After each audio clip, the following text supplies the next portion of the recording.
Un conseil, madame, un conseil, monsieur, mangez. Y'en a qui prennent un petit coup, moi je mange.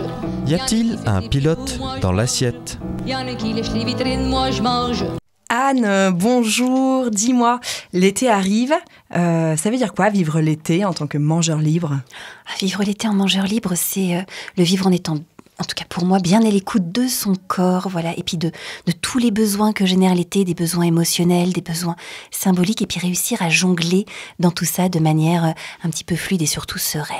Et oui, parce que quand l'été arrive, on a un peu une angoisse, une petite panique qui monte, parce que toute l'année, on s'était bien concentré à suivre notre habitude, notre quotidien, on avait nos repères, on savait à quelle heure on allait manger, comment est-ce qu'on s'organisait dans la journée, etc. Et là, les vacances arrivent, les journées se prolongent, on a envie de changer, de prendre l'air, d'aller au bord du lac avec notre bouteille de rosé, les chips. Et d'un coup, c'est tout ce changement qui peut parfois, pour certaines personnes, être un peu déstabilisant. Du coup, j'ai plein de questions quand l'été arrive. Anne, est-ce que, par exemple, on peut pique-niquer tous les soirs? Alors, oui, évidemment, tu peux pique-niquer tous les soirs. Pourquoi ? Parce que déjà, d'un point de vue symbolique, d'un point de vue convivialité, ça va être juste magique. Donc là, tu vas vraiment recharger la jauge des besoins psychiques, des besoins émotionnels. Ça va être vraiment au taquet, des besoins sensoriels aussi, parce que tu vas être au contact de la nature. Donc ça va être vraiment génial.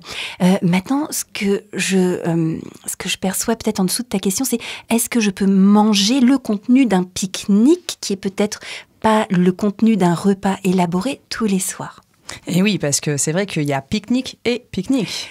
Voilà, tout à fait. Alors là, il faut déjà revenir à l'idée de qu'est-ce que c'est que le déséquilibre. Le vrai déséquilibre alimentaire, ça va être de manger complètement à côté de ses besoins nutritionnels. C'est-à-dire que si, par exemple, tous les soirs à mon pique-nique, il y a juste du gros cake bien gras et des chips, peut-être qu'au bout de 2 soirs, parce qu'au bout de, un soir, 2 soirs, ça peut très bien fonctionner. Mais peut-être au bout de 2 soirs, je vais déjà sentir que j'en ai ras-le-bol. Donc, il suffit d'élaborer le pique-nique en mettant des choses qui vont être satisfaisante pour moi d'un point de vue nutritionnel. Et justement, est-ce que tu aurais des idées de pique-nique, de ce qui pourrait... Parce que le problème du pique-nique, c'est que c'est quelque chose de rapide, qui se construit au dernier moment. Allez, viens, on se retrouve dans un quart d'heure au bord du plan d'eau. Ok, je vais au premier supermarché que je trouve, à la boulangerie ou chez le traiteur. Tiens, une pizza, ça c'est facile à prendre, à récupérer. Donc on n'a pas vraiment le temps de le préparer, souvent chez soi.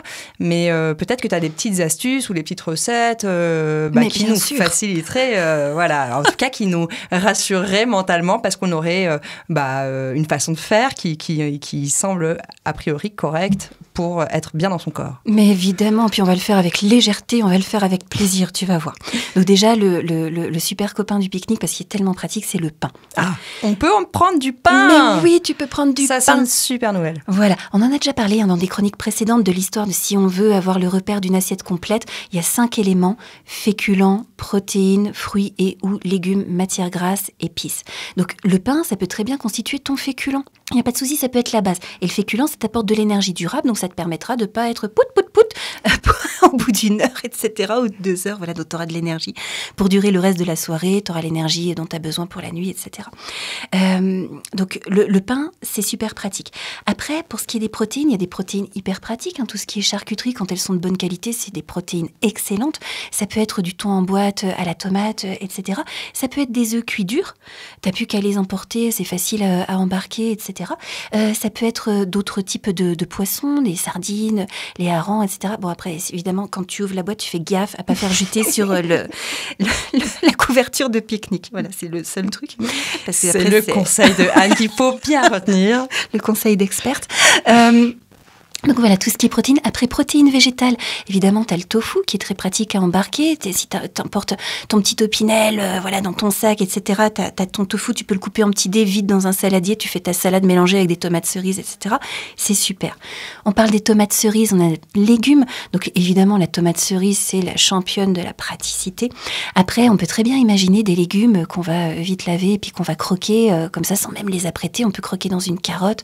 Un concombre. Mais bien sûr, sûr, le concombre qu'on va juste éventuellement couper en 4 ou recouper, pareil, en gros dés pour ajouter à la salade. Le poivron qui est très facile à couper en lamelles. La courgette, c'est pareil, elle est un peu plus fade, mais relevée avec une bonne sauce, c'est top. Donc tout ça, c'est super pratique. Et puis, on a parlé des protéines. Il nous manque les matières grasses. Là, un bon filet d'huile d'olive, c'est la base. Et puis, on a toutes ces petites herbes rafraîchissantes, tous ces épices qu'on est relevées, notre petite sauce, le jus de citron qui va donner du peps, etc. Donc, on peut faire un pique-nique vraiment très simple avec de faire de la non-cuisine et que ce soit tout à fait équilibré par rapport à nos besoins du moment. On peut quand même piocher quelques chips. Mais oui, évidemment. Mais c'est ça que j'adore avec toi, Anne, c'est que pain on a le droit, chips on a le droit, et en fait la mayo peut-être un petit peu, quoi. Hein, tout est une histoire de quantité, de s'écouter. Mais oui, c'est une histoire de s'écouter. T'as raison, parce que regarde, ce matin, c'est... Excuse-moi, j'en rigole parce que ce matin, mon petit déjeuner, c'était un reste de pizza. Ah oui. Et un reste de paquet de chips que mon mari avait ouvert la veille. Voilà. Donc, mon petit déjeuner, ce matin, c'était ça. Mais j'étais vraiment en phase avec moi-même.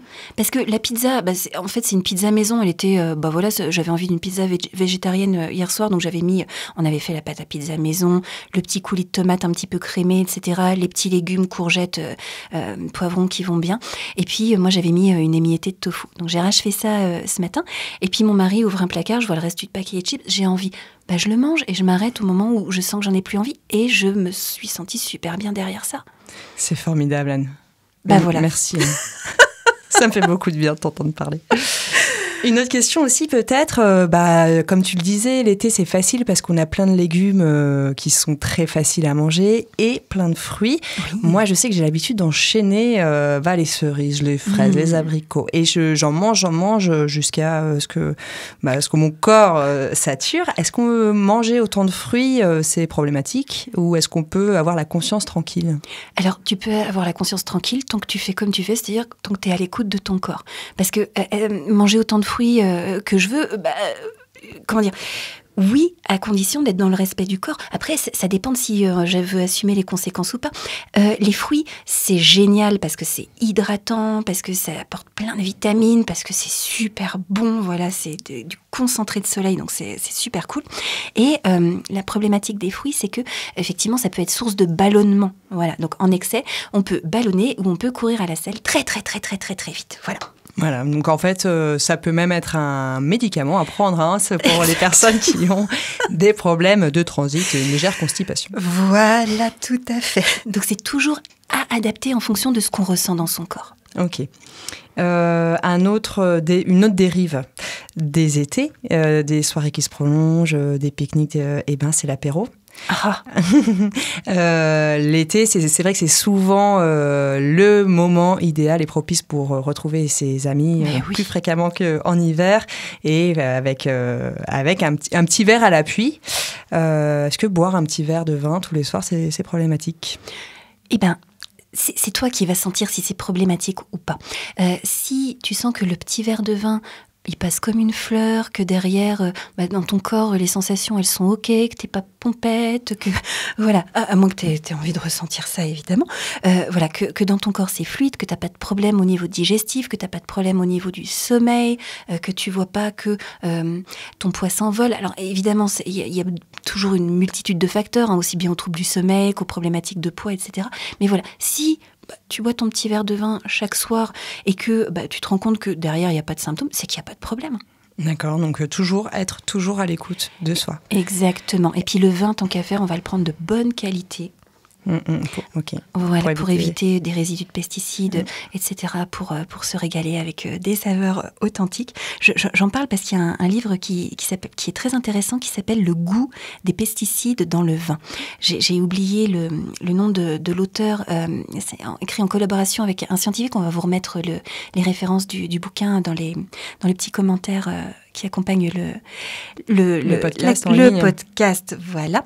Et en fait, c'est vrai que les pesticides sont à ce point présents dans les vins de vignes qui sont traités aux pesticides qu'on en détecte la saveur. Il y a des ateliers de dégustation de pesticides C'est incroyable. dont on retrouve la saveur dans les vins. Donc voilà, sachant qu'un pesticide a un potentiel de perturbateur endocrinien, mieux vaut les éviter. Et puis se régaler avec des bons vins, vins nature, vins biologiques, etc. Très bien. Dernière question peut-être. Quelqu'un qui... Alors je sais qu'avec avec toi, faire attention à ce qu'on mange, c'est pas la bonne expression. Mais quelqu'un qui pourrait être un peu inquiet par rapport à son poids, Ouais. et de voir ce changement cet été qui arrive, est-ce que tu as des conseils à lui donner si ça génère chez cette personne-là de l'inquiétude? Et oui, et merci d'en parler parce que c'est souvent le cas, effectivement. Donc l'inquiétude, c'est, bon voilà, là j'ai réussi finalement à me construire un rythme toute l'année où je crois que je suis à l'écoute de mes sensations, mais en vrai je suis surtout rassurée parce que mon cerveau est plus ou moins en mode automatique. Je sais que le soir, j'ai toujours à peu près faim à la même heure. Donc si tu veux, il y a une routine qui est un peu rassurante. Donc pour les personnes qui ont réussi à être à l'écoute de leurs sensations et que on commence à se connaître, c'est un peu toujours la même chose. Oui, ça commence à faire peur l'été parce que je vais pas avoir le même rythme, ça va pas être les mêmes nourritures, je vais pas toujours avoir le choix. Peut-être que je vais aller dans la famille et la famille a tellement envie de me faire plaisir qu'elle me gave. Oui, et puis ça peut être des repas qui durent toute l'après-midi. Des fois aussi, la durée du repas fait qu'on picore plus facilement. Absolument. Donc, déjà, faut vraiment se souvenir qu'on nourrit pas que son corps, on nourrit aussi son cœur, sa tête, ses sens. Donc quand on mange aussi pour se réjouir, pour partager des moments d'amour, de convivialité, donc pour gonfler la jauge émotionnelle, pour être au taquet, pour se sentir bien. On mange aussi pour nourrir notre tête, c'est-à-dire se nourrir de symboles, se nourrir de choses qui ont de la valeur, une valeur qui fait sens pour nous. Et tout ça, ça met aussi notre tête au taquet. Et évidemment, on a toujours besoin de réjouir nos sens avec des nourritures qui soient appétissante. Une nourriture appétissante, ça peut être aussi bien un plat élaboré qu'une tomate juste mûre à point avec un filet d'huile d'olive dessus. Voilà. Donc nos sens, de toute façon, ce qui va être le plus appétissant pour eux, c'est ce qui va le mieux correspondre à nos besoins du moment.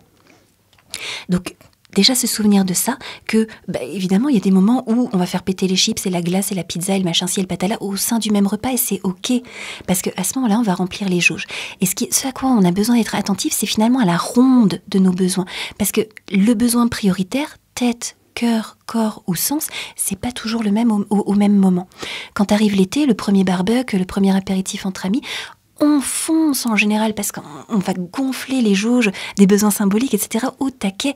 Et une fois que ces jauges-là sont bien remplies, que ces besoins sont bien satisfaits, et souvent, on observe qu'au bout de 2-3 apéros, ça devient un petit peu moins attirant et même on commence à avoir mince, encore un apéro, non mais je vais encore être gavé, etc. Et c'est ça le signal et c'est génial parce que notre corps nous parle. Et quand on écoute notre corps, on peut aller un petit peu plus loin. Ok, et là t'aurais envie de quoi? Si tu peux manger exactement ce que tu veux. Et notre corps va nous dire, mais là franchement ce soir c'est encore un barbecue, mais moi j'ai pas envie de remanger de la viande, j'ai juste envie d'une grosse salade. Et quand on écoute les besoins de son corps, on sait que les copains vont peut-être manger la viande grillée au barbecue, mais nous on aura préparé la grosse salade et peut-être ce soir on va se contenter de cette grosse salade parce que c'est ce qui va faire du bien à notre corps tout en nous permettant de réjouir notre cœur en convivialité avec les autres. Et oui, parce que souvent quand quelqu'un amène une salade, elle a du succès. C'est clair, c'est clair. Merci beaucoup Anne pour tous ces conseils. Avec on souhaite bonheur. à tous nos auditeurs un excellent été gourmand. Oh évidemment, et dans le réjouissant, bien sûr. À bientôt. Ah, la rentrée. Ah, non, on n'en a pas parlé. On n'en a pas parlé, mais oui. Est-ce que tu seras là à la rentrée? Oh oui, avec bonheur, je vous adore. Ah, et là, on est content, on est super content. Est-ce que ce sera le même format? Alors, on a commencé à réfléchir un petit peu avec l'équipe et peut-être qu'on va modifier un petit peu le format. On va peut-être partir sur des choses un petit peu de l'ordre de des petites recettes, des choses faciles à mettre en œuvre. Voilà, peut-être un petit peu moins de théorie, un petit peu plus de poésie. Voilà, on va voir. On amène la cuisine dans les studios. Par exemple. En tout cas, voilà, nous on est en train de réfléchir à ça et les réflexions, les remarques, les envies, évidemment, on les accueille avec bonheur. On est là pour apporter aussi ce dont nos auditeurs ont besoin et c'est toujours avec joie. Mais oui, tout à fait. Vous pouvez envoyer toutes vos remarques, vos infos, vos envies à l'adresse contact@radioalto.info. Merci beaucoup Anne et on se voit à la rentrée. Mille merci Charlotte, bonnes vacances à toute l'équipe de Radio Alto et bonnes vacances à vous tous.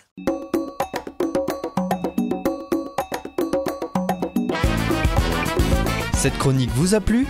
Alors participez-y en posant vos questions à Anne-Claude à l'adresse contact@radioalto.info.